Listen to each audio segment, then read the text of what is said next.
सर्वप्रथम माता रमाबाई यांना मी विनम्र अभिवादन करतो आणि त्यांना वंदन करतो।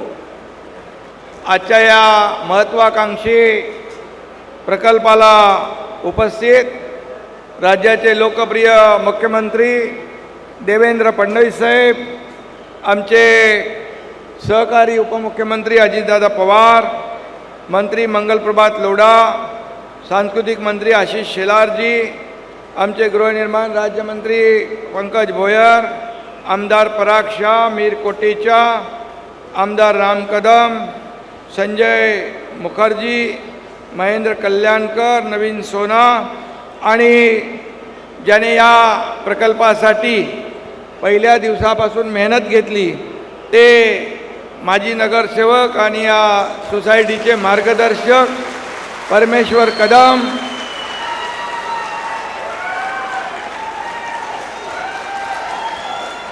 आणि त्यांना सहकार्य करणारे सर्व आपले कमिटीचे पदाधिकारी, आपल्या आणि माझ्या लाडक्या बहिणी इकडे आहेत, लाडक्या बहिणी, लाडके भाऊ, या सगळ्यांचं मी मनापासून स्वागत करतो आणि सगळ्यांना मी आज धम्मचक्र प्रवर्तन दिनाच्या शुभेच्छा देतो।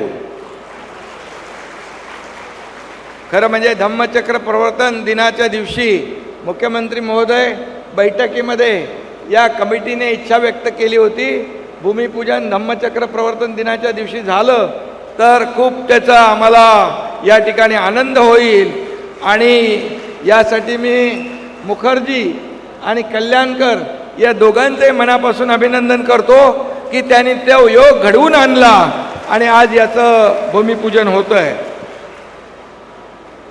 आजच्या दिवशी मी एवढंच बोलेन कि आज का दिन है महान, आज का दिन है महान, खुश है यहाँ का हर इंसान, खत्म हुई इंतजार की घड़िया, अब मिलेगा आपके सपनों का मकान। खूप 40 वर्ष तुम्ही या ठिकाणी अतिशय कशा अवस्थेत राहताय मगाशी याच्यामध्ये आम्हाला दाखवलं चित्रफितमध्ये, आणि आता तुमचा जो काही 40 वर्षाचा प्रवास आहे आता संपला आहे आणि खऱ्या अर्थाने या ठिकाणी माता रमाबाई नगर आणि कामराज नगर या दोन्ही वस्त्यांच्या दृष्टीने हा आजचा तुमच्या जीवनातला ऐतिहासिक दिवस आहे आणि तो दिवस सुवर्णाक्षराने लिहावा असा आहे, असं म्हटलं तर वावगं ठरणार नाही। आणि म्हणून पुढील 3-4 वर्षामध्ये या संपूर्ण परिसराचा कायापालट होईल। 17,000 कुटुंबाचे आयुष्य उजळून निघेल।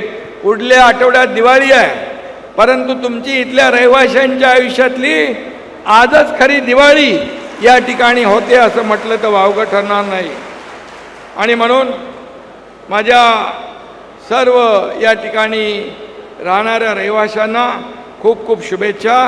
खरं म्हणजे आपण एका चांगल्या सुसज्ज अशा इमारतीमध्ये, जिथं गार्डन आहे, उद्यान आहे, तिथं सगळ्या ॲम्युनिटीज आहेत, अशा ठिकाणी आपल्याला राहण्याची संधी मिळेल।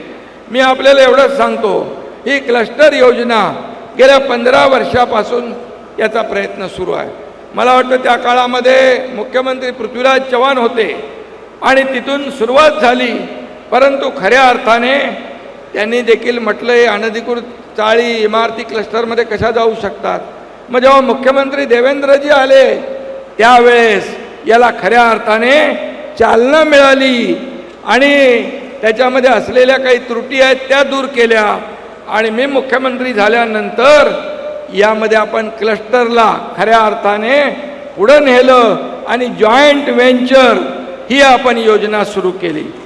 आणि आता SRA आणि कुठलाही प्रायव्हेट बिल्डर नाही तर MMRDA स्वतः या ठिकाणी काम करते आहे।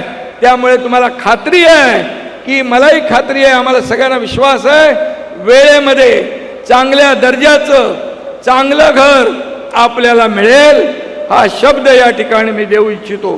मला आठवत आहे की तुम्हाला वाटलं होतं 20-25 वर्ष भाडंही नाही, बिल्डिंगही नाही, घरही नाही.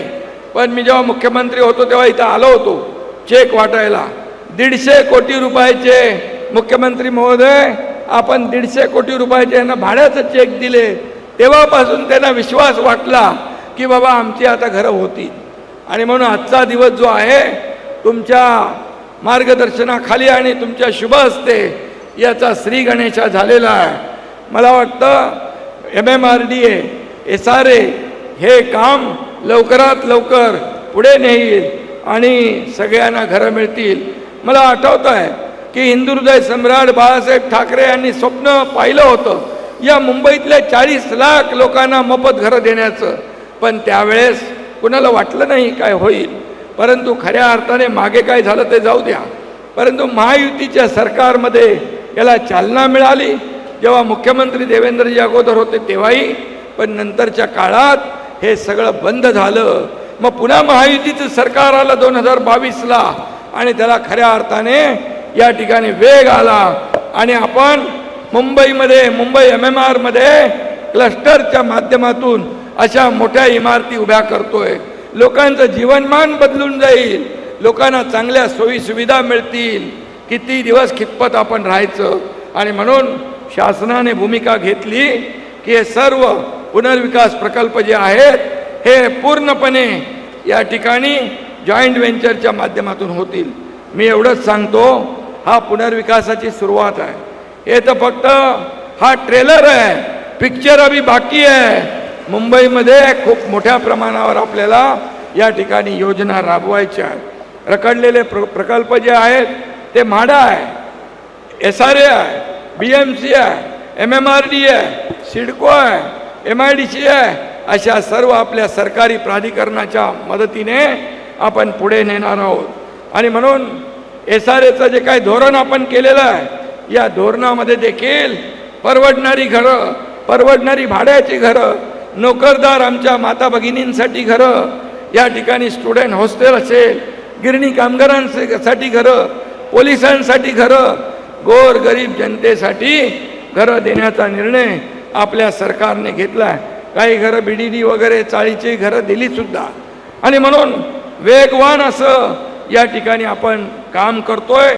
खऱ्या अर्थाने झोपडपट्टीमध्ये राहणाऱ्या सर्वसामान्य माणसाचं एक स्वप्न असतं की चांगलं घर, हक्काचं घर, कायमचं घर मिळालं पाहिजे. ते देण्याचा प्रयत्न आम्ही या ठिकाणी केलेला आहे. आणि म्हणून मुंबईचा विकास करत असताना, मुंबईतले रस्ते चांगले करत असताना, मुंबईचं सुशोभीकरण करत असताना, मुंबईची मेट्रो पुढे नेत असताना या ठिकाणी या सर्व रखडलेल्या प्रकल्पांना देखील चालना देण्याचं काम आपलं सरकार करत आहे.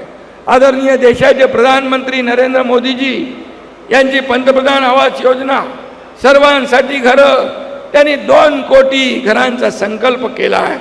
महाराष्ट्र, मुंबई देखील त्यांनी जो संकल्प केला आहे त्याच्यामध्ये मोठं योगदान दिल्याशिवाय राहणार नाही. आणि म्हणून टप्प्याटप्प्याने आपण अशा प्रकारची क्लस्टरचं डेव्हलपमेंट करतोय. आणि म्हणून मी आज काय राजकीय बोलणार नाही, पण मुंबईकरांना विकासाचे मारेकरी नको तर विकासाचे वारकरी पाहिजेत. आणि मुंबईकरांना स्थगिती सरकार नको, मुंबईकरांना प्रगती सरकार पाहिजे, जे प्रगती करणार, विकास करणारं सरकार पाहिजे. आणि म्हणून रिझन सांगणारं नको, ऑन द स्पॉट डिसिजन घेणारं सरकार पाहिजे. ते आमच्या इकडे बसलेलं आहे. आणि म्हणून मी आपल्याला शुभेच्छा देत असताना या ठिकाणी मला मगाशी परमेश्वर कदम यांनी सुचवलं, याच वसाहतीमधला एक जवान शहीद झाला होता. काय नाव त्याचं?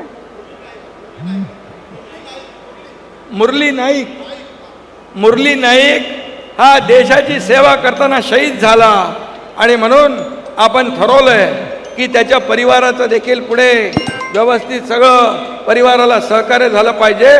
म्हणून त्याला एक व्यापारी दुकान देण्याचा देखील या ठिकाणी निर्णय घेतलेला आहे. मुख्यमंत्री महोदयांना या बाबतीमध्ये माहीत आहे. आणि म्हणूनच मी आपल्याला एवढंच सांगतो की मुख्यमंत्री देवेंद्रजी, अजितदादा आणि एकनाथ शिंदे हे आमची जी काही टीम आहे आणि आमचे मंत्रिमंडळातले सहकारी आहे, या राज्याला पुढे नेण्याचं काम करायचं आहे, या राज्याला विकासाकडे नेण्याचं काम करायचं आहे. या राज्यातल्या लोकाभिमुख विकास, ज्या कल्याणकारी योजना ज्या सुरू झालेल्या आहेत, ते काही लोक या लाडक्या बहिणींच्या बाबतीमध्ये योजना बंद होणार, असं होणार, तसं होणार, विरोधक खोट्या अफवा पसरवत आहेत. परंतु तुम्ही त्यांच्यावर भरोसा ठेवू नका. तुमची लाडकी बहीण योजना कधीही बंद होणार नाही. अजितदादा,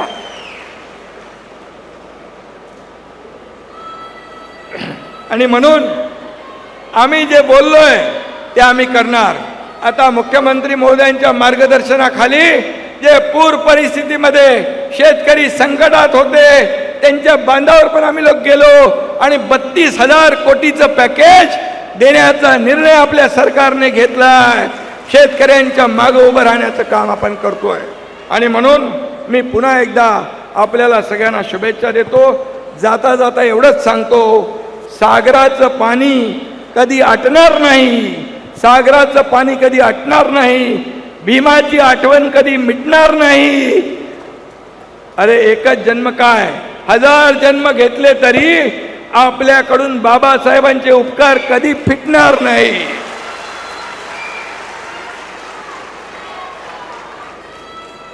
मुख्यमंत्री महोदय, मी एकच आपल्याला विनंती करतो, रमाबाई नगर हे नगर आहे आणि म्हणून बाबासाहेबांचे मोठे मोठे स्मारक आपण करतोय, पुतळे उभे करतोय, पण रमाबाई नगर, माता रमाबाईचं स्मारक देखील आपल्या या क्लस्टरमध्ये आपण करूया आणि त्यांना श्रद्धांजली अर्पित करूया. धन्यवाद. जय हिंद, जय महाराष्ट्र. एबीपी माझा, उघडा डोळे बघा नीट.